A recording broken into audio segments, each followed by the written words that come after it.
Once upon a time, a remarkable event unfolded, a dream that materialized into reality. My sister-in-law, Mary, and I found ourselves on the receiving end of an extraordinary gift, a whopping sum of around $300 million and the stewardship of our very own company. The elation and astonishment we felt were beyond words. As we celebrated, the news of our windfall reached the ears of our colleagues. Mary, reveling in the moment, drew attention with her exuberance. Whispers circulated among the staff, attributing our newfound fortune to the benevolence of our Father. Mary, in her pride, asserted her preference for subtlety, declaring, "I don't make noise." The plot thickened when my husband was granted the ownership of the company and a substantial sum of $3 million. The revelation elicited laughter from one of the workers, leaving my older brother and his perplexed wife at a loss. While my brother, engrossed in a lawyer-provided document, appeared pallid and fearful, his wife's reaction to the contents of the paper was a scream. I am Lucy, 29 years old, entrenched in my father's business since my youth. Witnessing him build a company from scratch, I understood the struggles even during its modest beginnings. Despite my parents' aspirations for me to attend college and carve my own path, my heart was set on contributing to my father's company. Reflecting on this choice post-high school, Bob, a seasoned employee, imparted invaluable lessons, treating me as an equal rather than the boss's daughter. His mentorship equipped me with essential business knowledge. My brother Tom, 2 years my senior, pursued a college education geared towards business management, harboring aspirations to inherit the company and be its future leader. Tom's friends admired his future role, anticipating an easy life as the next boss. Questions arose about potential conflicts with his younger sister. Tom assured them of my disinterest in the finer things, depicting me as quietly working behind the scenes. Married to Mary, who reveled in extravagance, Tom indulged her desires, fostering the belief that such a lifestyle would elevate his chances of becoming the boss. However, Mary, upon encountering me at family gatherings, would mockingly remark on my lack of resemblance to the typical boss's daughter. Expressing my contentment with a simpler life, I asserted that material luxuries did not define my happiness. Mary, unable to comprehend my perspective, pitied me for seemingly lacking the ability to wisely manage wealth. My brother chimed in, echoing her sentiments. Acknowledging my ongoing learning curve in the company, I admitted to not having all the answers. My brother, however, criticized my lack of confidence, emphasizing the importance of projecting authority to gain respect. Undeterred, I acknowledged that within our family, only my father and I held authoritative roles in the company. Despite the criticism from my brother and Mary, my mother offered reassurance, acknowledging the positive impact of my contributions to the company. My father concurred, but my brother and Mary remained unmoved by our perspectives. They distanced themselves from us for over a month, clearly upset by our differences. Reflecting on that challenging period, I suggested to my parents, Tom and Mary can say whatever they want. Despite this, my brother and Mary continued their extravagant lifestyle, dining at upscale restaurants and embarking on lavish vacations. They aimed to maintain the facade that my brother was the future president of the company. During this time, my father devoted himself to expanding the business. However, one evening, he began complaining about chest pain. Concerned, I urged him to relax and promised to call an ambulance. In the midst of his distress, he pointed to a drawer, whispering, "There's a letter for you in there. If anything happens to me, read it. The rest is for the lawyers." Unfortunately, he lost consciousness before the ambulance arrived and never woke up again, eventually passing away. My brother and Mary, away on vacation, returned a couple of days later, acting as though their delay was inconsequential. At the funeral, my brother casually mentioned, "We're relieved we got back in time. Who would have thought that Dad would pass away while we were on vacation?" His nonchalant attitude left me taken aback, as if he didn't grasp that my mother and I were left to handle everything on our own. Seeking a private moment to address my brother, I asked, "Did you have a chance to come home earlier?" He replied, "I couldn't because I had already booked our flight back showing no remorse. Later, addressing the employees, my brother proudly asserted, "Thank you all for your help. From now on, trust me to take over my father's place in a good way." Mary chimed in, praising his dignity and expecting admiration. Annoyed by my brother's late arrival and arrogant demeanor, I guided them to the ceremony's meal table. Throughout the meal, my brother continued his proud act, questioning the food's quality. Attempting to calm him down, I reminded him that my mother and I had already discussed and approved the menu. I asserted my independence, stating, "I don't want you telling me what to do. This is why people don't really understand what it means to be a president." His arrogance extended to ordering around the employees, including Bob, a longtime staff member. I intervened, cautioning him against being rude and reminding him to show humility. "Tom, don't be so bold. They're not just mere employees. You should show some humility," I urged, attempting to reason with him. "These guys should respect me more. I'm the president." My brother replied with a lot of arrogance.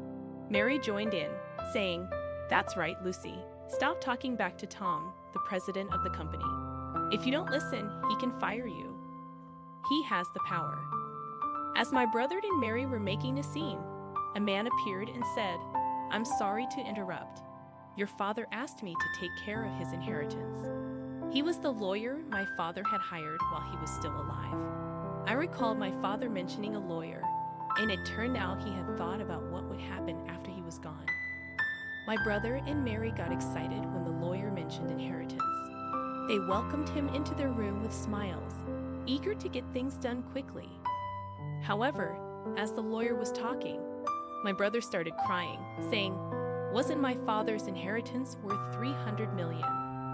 Mary was thrilled to hear this and exclaimed, $300 million. That's so much money. Having a company with that much money is like a dream." When the employees heard this, they started whispering to each other. Mary proudly announced, "Everybody be quiet." This is the moment when the company and the $300 million passed to Tom. Hearing this, one employee couldn't stop laughing. My brother had gotten hold of the will and was reading it beside Mary, who seemed puzzled about what was happening. As he read, my brother's face turned pale. According to the will, the entire company was supposed to go to the oldest daughter, Lucy. He stared at the paper, shocked for a while, then started shouting, "This can't be true. This is wrong." In a serious tone, the lawyer said, "This is a will that's legally valid." My brother's voice became tighter and more strained, saying, "I don't care about this. How can Lucy be the president instead of me? Maybe Dad was just getting old and confused." The lawyer continued, "Yes, your father's judgment might not have been clear. A will made by someone who is not thinking straight might not hold up." Hearing this, I couldn't bear it any longer.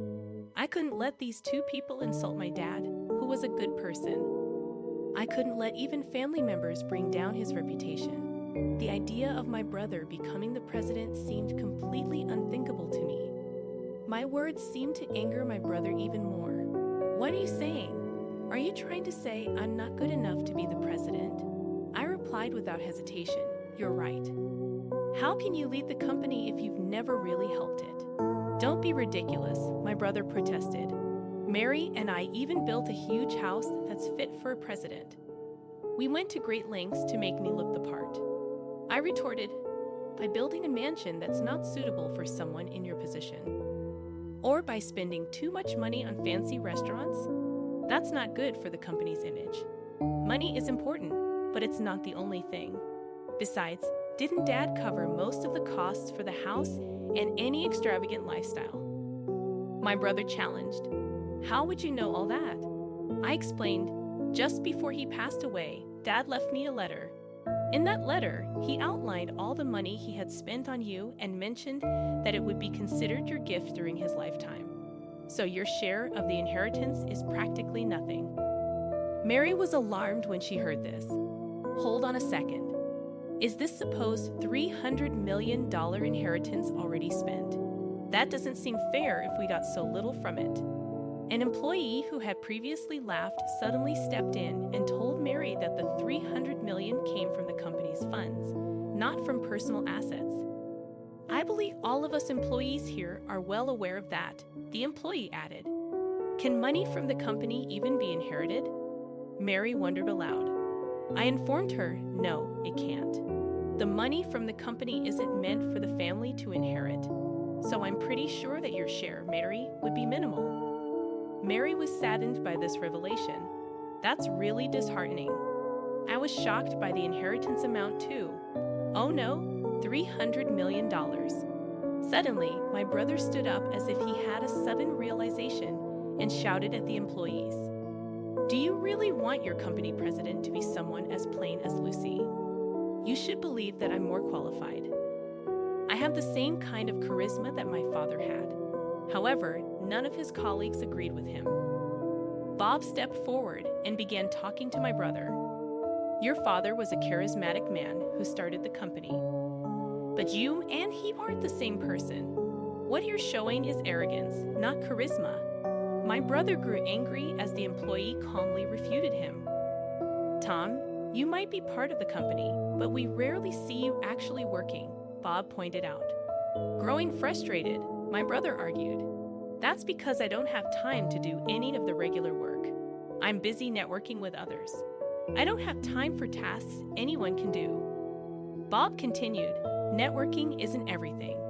Lucy works diligently every day to understand the company better. She quietly handles her responsibilities behind the scenes. Bob's words seemed to resonate with everyone present.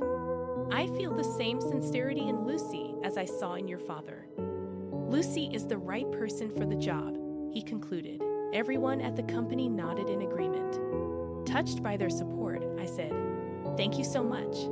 Honestly, I'm surprised by this sudden news, but having seen my father's dedication to the company, I care about it just as deeply as all of you do. I look forward to your continued help." The employees clapped warmly, and I bowed to them deeply. Encouraged by the applause, I spoke firmly. All of you here are important friends who have contributed to our business. Anyone who ignores your efforts is not fit to be an employee, let alone the company's president. Yes, even the president can be fired. My brother grew annoyed hearing this. What are you even saying? I'm your brother. I responded, I mean exactly what I said. You even mentioned that if you became president, you might fire me.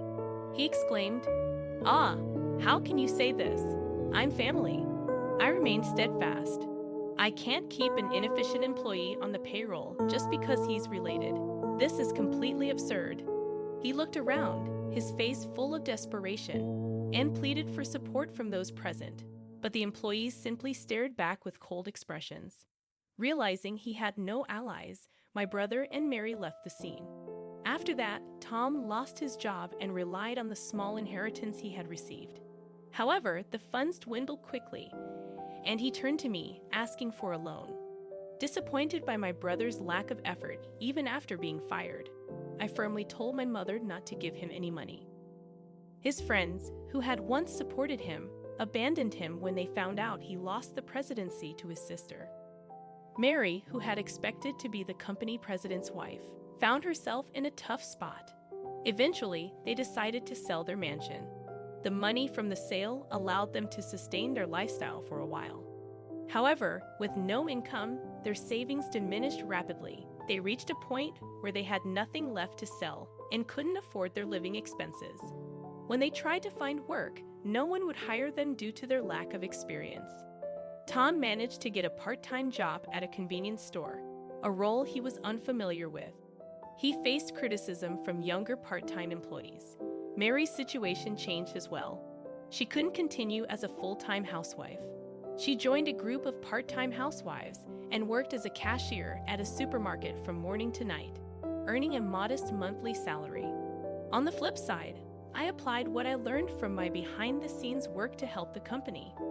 Bob and the other employees collaborated with me, leading the company to steady growth. My brother's situation unintentionally strengthened the unity among the employees. I made a promise to keep working with my mother to expand the business. Our goal was to bring more happiness to my Father in heaven.